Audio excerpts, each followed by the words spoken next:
Today we're getting into the latest Tesla news, including the 8-minute charging Tesla coming soon, Tesla's EV tax credit disappearing soon, Cybertruck updates, and more, so let's get into it.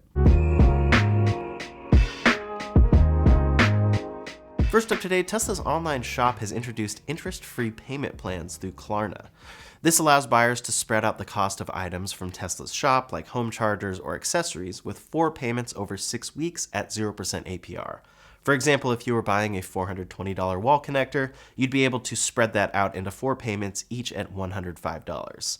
Certain accessories like the Cyber tent cost about $3,000, so this could be especially helpful when buying an accessory like this, especially after just paying for the car. It's a good thing for that, and then they do offer longer payment schedules with interest over 6 months and 12 months. What many speculate this is hinting at, though, is a future 0% APR purchase plan for Tesla's full self-driving package. Right now, you either subscribe indefinitely, paying $99 a month for FSD until they raise the price if you want to keep it, or you pay $8,000 outright to get the package. You can bundle this in with your vehicle loan at purchase, but if you decided to buy it later, there isn't really a good option here. Here, instead, if you could spread out FSD over 4 payments in 6 weeks, it would be $2,000 4 times, plus tax. Also, this partnership just launched, so it's possible that more favorable terms could come in time. FSD has improved a lot recently and has gone from something many didn't recommend buying to something people say you need to try. So an option like this may be popular among customers who want to add this option after they purchase their car. Next up today, let's talk Tesla charging. When it comes to EV charging, there are so many different ways to charge that for many customers, once they get used to it, it becomes far more convenient than filling with gas. However, when it comes to road trips, fast charging, while very fast, leaves a little to be desired for many customers. For most supercharger stops, a quick stop is no big deal, and you can grab food while your car fills up. If, however, you are charging a larger EV battery pack, or you are charging multiple times throughout a day, you may notice the time adding up. That's where Tesla's V4 supercharger comes in. Until now, Tesla's peak charging rate was 250 kilowatts. This means that the quickest it can charge within the charge curve is that rate, and other brands like Hyundai already have this beat, offering 350 kilowatt charging speeds when the charging infrastructure can deliver it. That second part is a pretty big caveat, and you'll actually see people recommending that finding these stations isn't too worthwhile. In any case, it promises a charge from 10 to 80% in just 18 minutes, while Tesla's Model Y can do this in around 20 to 25 minutes. For a while now, we've heard about and seen Tesla's V4 supercharger stalls. We knew that these could deliver faster charging speeds in the future, up to 350 kilowatts. But years ago, Elon Musk hinted that 350 kilowatts may actually be slow for what they're aiming for. While Tesla has already been installing V4 supercharger stalls, they actually only delivered a couple advantages. They have a longer cable, so it's easier to access your car as well as other EVs, and in theory, they could charge faster in the future. Only now has Tesla unveiled the V4 supercharger cabinet, which is what actually enables faster charging, and it's very impressive. They posted on X recounting a brief history of supercharging, starting with 90 kilowatt speeds in 2012. In 2023, they launched the V4 Post, and now they are announcing the V4 cabinet, quote, capable of delivering up to 500 kilowatts for cars and 1.2 megawatts for semi. This fully supports 400 to 1000 volt vehicle architectures, delivering 30% faster charging for the Cybertruck, and the Model S, 3, X, and Y will all get the same charging speed as V3. This is because those vehicles are themselves limited. On top of faster speeds, they say that this will have faster deployment since, quote, V4 cabinet powers 8 posts, 2 times the stalls per cabinet. Lower footprint and complexity equals more sites coming online faster. First cabinets will be open in 2025. Tesla also shared a video about this new cabinet, and we can see the Cybertruck hitting that peak rate of 500 kilowatts in this video. For the Cybertruck's efficiency, this translates to about 1,302 miles per hour. However, as always, you have to pay attention to the charging curve there. If the Cybertruck could charge at 500 kilowatts for the entire pack, that would be amazing, but that is not how this works. Still, this makes the Cybertruck the quickest charging EV on the market by quite a lot. 350 kilowatts is the fastest charging speed we've seen delivered, and we've seen it come from Hyundai and GM in particular with their electric truck offerings. So Tesla decided to blow that all out of the water by doubling their previous peak charge rate. The exciting thing here too is that this will be available on existing Cybertrucks. Once this new infrastructure begins installing, we'll be able to take advantage of that speed, and most expect to get the charging rates that Lars Moravi spoke about a while ago for the Cybertruck. He said it can do 15 to 85% in 18 to 20 minutes, and at the time was only mentioning 350 peak speeds. This is very exciting and an exciting peek at an even faster charging future, but it of course raises the question, what about Tesla's most popular models? This is very cool infrastructure, but for now only really impacts the Cybertruck and Semi when it comes to speed. That's where the speculation comes in for the new Model Y. The Model Y is Tesla's most popular vehicle and the world's best-selling car. In early 2025, Tesla is expected to bring quite an overhaul to this car, but if they follow the same template that they did for the Model 3 refresh, it will essentially bring the same battery tech. This tech is a 400-volt architecture with a 250 kilowatt peak charge rate. So will it be another few years before the Model Y is upgraded to support the latest supercharging technology? Or will Tesla take this opportunity to bring a big overhaul to the Model Y's architecture? It already looks like they're going to separate the Model 3 and Y quite a bit with this next generation, so maybe they will take it to the next level here since it's considered a crossover SUV. The main changes we'd expect if they move forward like that would be a 48-volt low-voltage architecture like the Cybertruck has, and an 800-volt high-voltage architecture, which would allow it to reach the speeds the Cybertruck will be able to do soon. For some rough math here, if Tesla were to implement this would mean that at peak, a current Model Y could probably see charging rates of 1,809 miles per hour. In practice, of course, you have the charge curve, so this wouldn't simply mean that you divide your range by that peak charge rate and end up with 363 miles in 12 minutes. That would be awesome, but battery chemistry doesn't work like that. However, if the Cybertruck could do 15 to 85% in just 18 minutes, we could see the Model Y achieving a very compelling amount of charge in 8 to 10 minutes, maybe 10 to 80%, or a similar 15 to 85%. That's where we really start getting to charge rates that nobody can complain about. An extra 10 to 15 minutes on a road trip stop can add up, but an extra 4 to 6 minutes? That's very negligible, and when considering all of the benefits of an EV, it makes almost no impact. Timing-wise, this could be the perfect time for Tesla to take the Model Y to the next level. This V4 supercharger is incredibly impressive, and since they're already going to be overhauling the Model Y's production line out of 4 different factories, they could take care of this in one swoop. While the Model 3 didn't get a big update to its platform, that car isn't nearly as popular as the Model Y. Competition is coming to market, especially outside of North America, so this could be a great time for Tesla to take the Model Y's design into the future, while making it the fastest charging EV of its size. I think that would be great for this car, but is it what I expect? Unfortunately, no. Tesla doesn't make big changes until they really need to, and they're also very slow to make changes that impact scale. For the Cybertruck, those fast charging speeds make a lot of sense. That truck has the largest battery pack Tesla has shipped, outside of the Semi, so it requires more energy to go the same distance. As such, they want to make that experience as seamless and quick as possible. They want it to feel about the same as charging a Model Y today. Then, when you factor in towing as well, they want you to be able to charge up quickly, since your range will be sometimes cut in half depending on what you tow. For the Model Y, they have the data. They know how customers are charging, and it's likely they do not see peak charging rates at superchargers as a major factor in Model Y sales. Also, the Model 3 and Y still share a lot of the same parts, so I would expect a platform overhaul to take place across the board for those cars. Otherwise, it may introduce a bit more complexity than Tesla wants between these models. They're likely going to make these cars look quite different, as we've seen from leaks, but for the platform underneath it all, it will likely remain shared. With that said, Tesla is expected to launch some new vehicles in 2025 that utilize aspects of their current platform and their new platform, so the future is a bit up in the air. It seems everything is focused on the robotaxi, which is less focused on fast charging, but we'll have to see. What do you think of Tesla's new V4 supercharger cabinet, though? Will 500 kilowatt charging speeds make its way to other Tesla vehicles? Leave a comment below to let me know your thoughts. Next up today, it seems almost certain that come 2025, Teslas are going to get $7,500 more expensive. The EV tax credit has been a big incentive for EV buyers for some time now, and Tesla has done a lot to ensure that every one of their Model 3 and Y trims qualifies for that credit. In fact, we recently saw them introduce the long-range rear-wheel drive Model Y and 3 and entirely eliminate the standard range Model 3. That standard range Model 3 used a CATL battery pack, so it did not qualify for the tax credit. However, a lot is expected to change soon. President-elect Donald Trump is reportedly planning to kill off the EV tax credit. This has been speculated for some time, but now a report from Reuters is saying that 2 sources are saying this is indeed in the cards.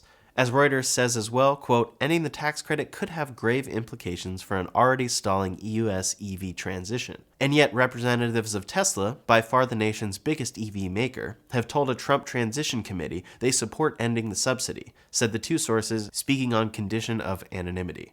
This will come as a big surprise to many, but Tesla's overall view is that long-term, EVs need to succeed regardless of incentives or subsidies. They need to become profitable and be in an affordable price point on their own, and if not, they will never reach the next level. At the same time, it's hard not to look at Tesla's support here as a bit self-centered, because it's pretty clear that this credit going away would favor them. In fact, Elon had said in July that killing this subsidy might, quote, slightly hurt Tesla sales, but would be devastating to its US EV competitors.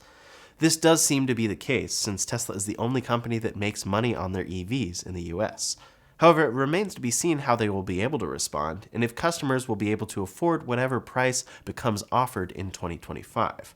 Tesla has talked about introducing more affordable models in 2025, and even as recently as Tesla's last earnings call, they were quoting prices after incentives. Elon Musk said that the cost of the robotaxi would be sub $30,000 with incentives. So now has that car become $37,500? At the very least, this will somewhat cut into their bottom line, but it remains to be seen by how much. I personally imagine it may make more of an impact than they expect, but if interest rates can come down at the same time, things could even out in time, especially if these new models for 2025 truly enable more affordability. Elon Musk is always thinking very long term, so he is looking at Tesla's massive lead in the US, seeing competitors over here dragging their feet, and realizing that this tax credit allows companies to keep dragging their feet. In some sense, it allows these companies not to work as hard on lowering cost, because there is an automatic $7,500 off for most customers, and they can keep cost up. Instead, if they're forced to compete directly with gasoline vehicles, something that would 100% be required long term anyway, they will have to work much harder or give up. Quote, getting rid of the subsidy means that competitors can't catch up and won't be able to compete on a cost basis. At the same time, many hold the view that this is very counterproductive. Many feel it will slow down US EV adoption, eliminate competition, and cede the market to China, who has succeeded with affordable EVs. With that said, it does seem tariffs could keep Chinese vehicles out for now.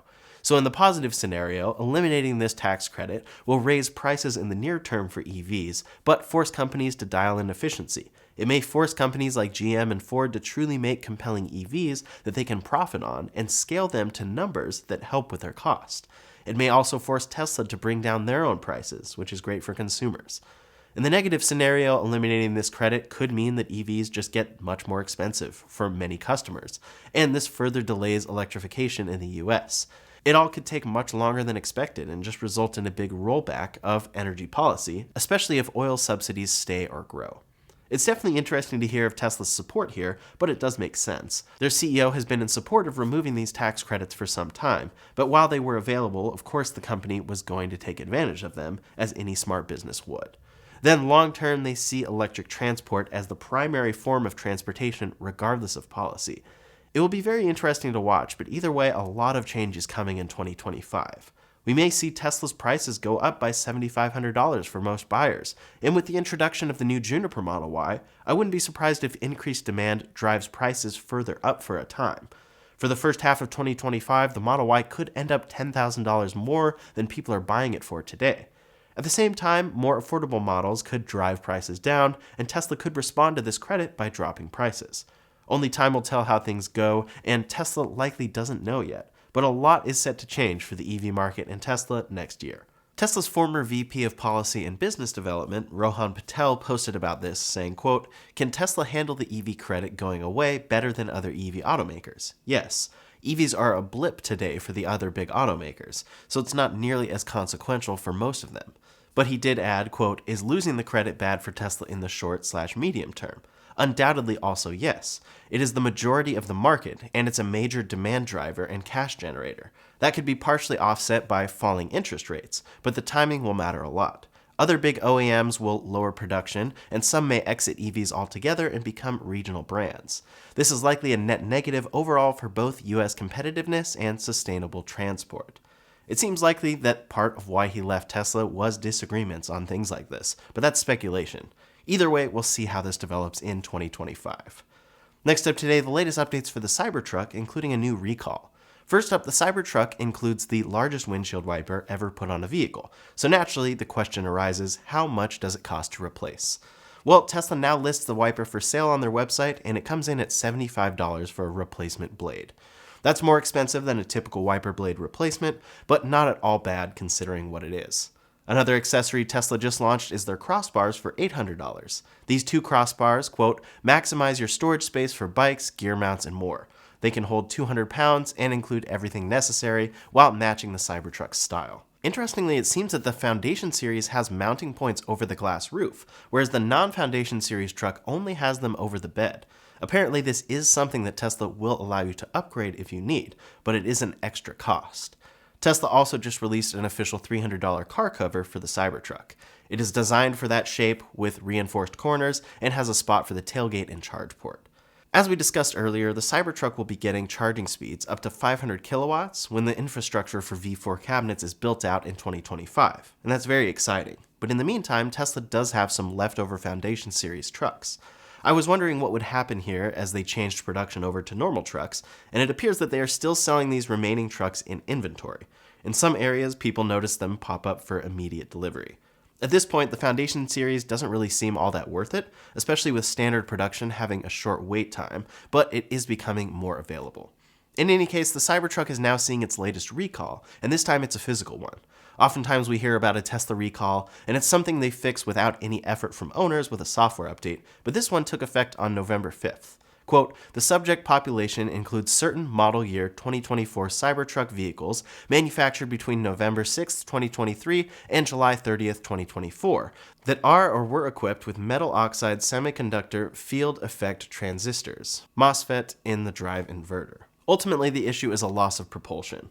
These issues were first reported on July 31st, Tesla investigated as of August 5th, and by October 23rd had figured out the issue only affected certain VINs. This is the 6th Cybertruck recall, and this time it affects 2,431 vehicles.